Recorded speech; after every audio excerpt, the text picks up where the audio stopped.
Kung gusto nyo ng basketball shoes, New Kyrie Antawan. Mabibili lamang sa halagang $2,199. I-click lamang ang link sa comment section. Natapos na ng NBA ang isang 11-year, $76 billion na kasunduan sa karapatan ng media na magbabago sa lineup ng mga kasosyo pagkatapos ng susunod na season. Tinatapos ang dekada-dekadang relasyon nito sa cable network na TNT at papasok sa bagong pakikipagsosyo sa Amazon. Naglabas ng pahayag ang liga noong Miyerkules na sinasabing hindi tinapatan ng TNT parent Warner Bros. Discovery ang mga kondisyon na inalok ng Amazon na iniulat na magbabayad ng humigit kumulang $1.8 billion every year para sa mga karapatan na i-stream ang mga laro ng NBA sa Prime Video. Ang NBC Universal at Walt Disney Co.'s ESPN ang magiging mga outlet ng television para sa NBA. Binanggit sa pahayag na hinanap ng liga ang isang streaming partner upang mapakinabangan ang abot at accessibility ng aming mga laro para sa mga tagahanga. Ang streaming ay naging pangunahing plataforma para sa mga batang manonood na nilalampasan ang tradisyonal na pay TV services. Ang aming bagong kasunduan sa Amazon ay sumusuporta sa layuning ito sa pamamagitan ng pagdagdag sa broadcast, cable at streaming packages na bahagi na ng aming bagong Disney at NBC Universal arrangements, sabi ng liga. Ang lahat ng tatlong kasosyo ay nag-commit din sa malalaking serbisyo upang itaguyod ang liga at mapahusay ang karanasan ng mga tagahanga. Ipinahiwatig ng TNT na hindi sila aalis ng tahimik.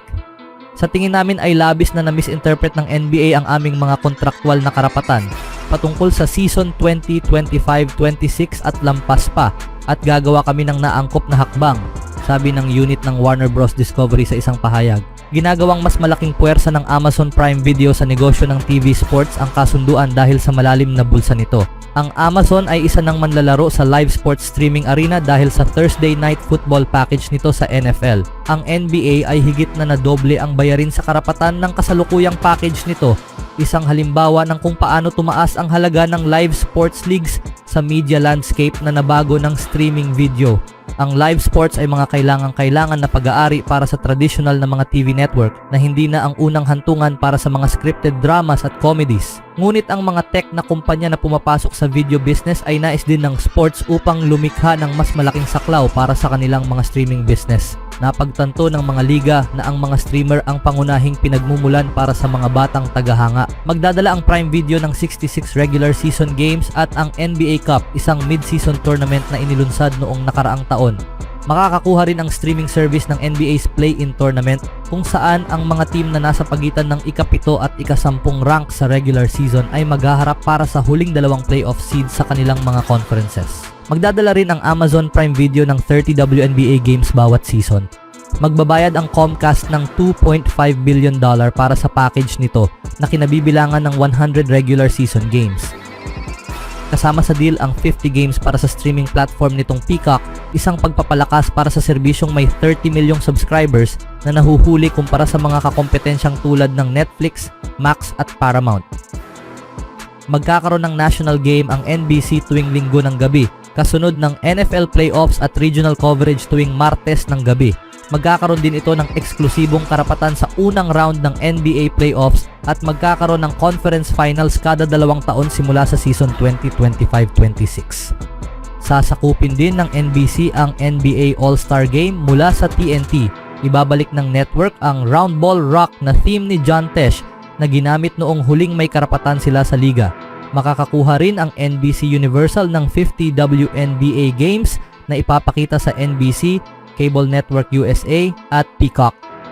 Ang Walt Disney Co.'s ESPN ay nananatiling tahanan ng NBA Finals na magpapatuloy sa pag-ere sa broadcast network ABC gaya ng mula noong 2003. Magdadala ang ESPN ng 80 regular season games na may higit sa 20 na lalabas sa ABC. Magbabayad ang Disney ng $2.6 billion kada taon mula sa $1.4 billion sa kasalukuyang kasunduan. Magkakaroon din ang Disney ng karapatan sa 18 games sa unang bahagi ng playoffs at isa sa 2 conference finals sa 10 sa 11 year ng kasunduan. Magpapatuloy ang ESPN at ABC na magdala ng WNBA games at may eksklusibong karapatan sa WNBA finals para sa 5 sa 11 year. Ang pag-alis ng NBA mula sa TNT ang magiging pinakakilalang pagkawala ng isang TV sports property mula nang matalo ang CBS sa Fox para sa NFL's National Football Conference Package noong 1993. Ang bagong kasunduan sa NBA ay nagtapos sa Inside the NBA, ang kilalang studio show ng TNT kasama sina Charles Barkley, Shaquille O'Neal, Kenny Smith at Ernie Johnson. Mayroon pa rin ang Turner ng NHL, Major League Baseball, NCAA Men's Basketball Tournament at iba pang mga kaganapan. Ngunit ang NBA ay isang makabuluhang bahagi ng kanilang inaalok sa mga pay TV customers. Ang pagkawala ng NBA ay maaring magkaroon ng pangmatagalang epekto para sa mga kasunduan ng Warner Bros. Discovery sa mga cable at satellite operators na nagbabayad ng bayad upang dalhin ang mga channel nito. Kakailanganin ng kumpanya na makipagnegosasyon sa susunod na round ng mga deal nang hindi inaalok ang NBA sa panahon kung kailan lalong nagiging mahigpit ang mga ganitong usapan. Ang mga pay TV operators ay nakikipaglaban upang mapanatiling mababa ang gastos habang patuloy na bumababa ang kanilang base ng mga customer every year.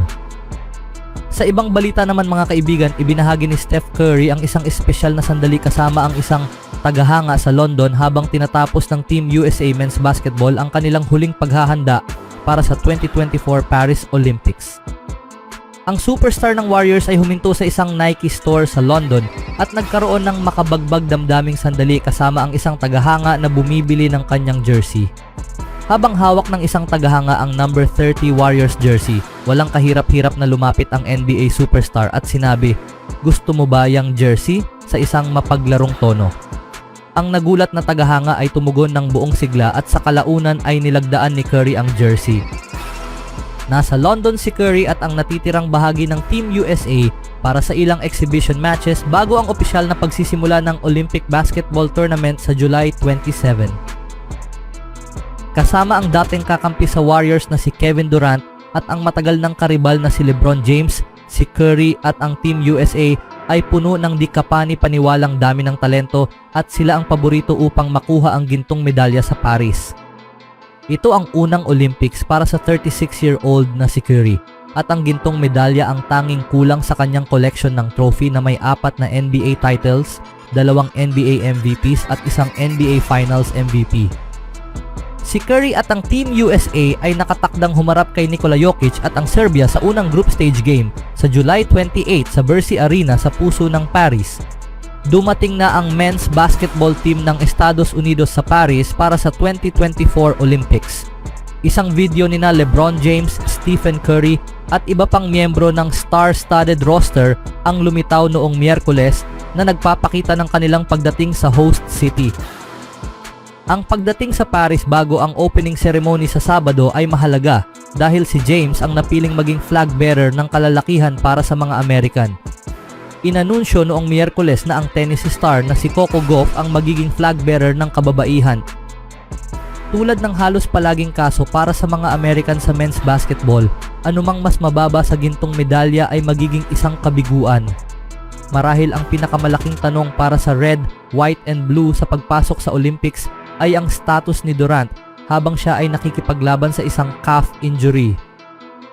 Ang star ng Phoenix Suns ay hindi nakapaglaro sa 5-game exhibition slate bagaman iniulat ni Joe Vardon ng The Athletic na siya ay itinuturing na day-to-day. Sinabi pa nga ni Durant na siya ay nakikita ang progress araw-araw ayon kay Tim Reynolds ng Associated Press.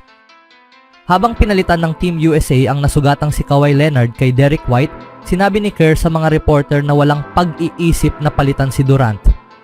Gayunpaman, magiging mahirap na pumili laban sa isang napakagandang team lalo na kung magpapatuloy si James na maging walang kapantay kapag nasa linya na ang mga laro.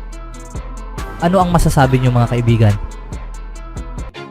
Always do it on my own, so I gotta get through it. And the only thing I know is to love what I'm doing. Never give up, never slow, till I finally prove it. Never listen to the no's, I just wanna keep moving. Keep my head up when I act, head up that's a fact. Never looking back, I'ma keep myself on track.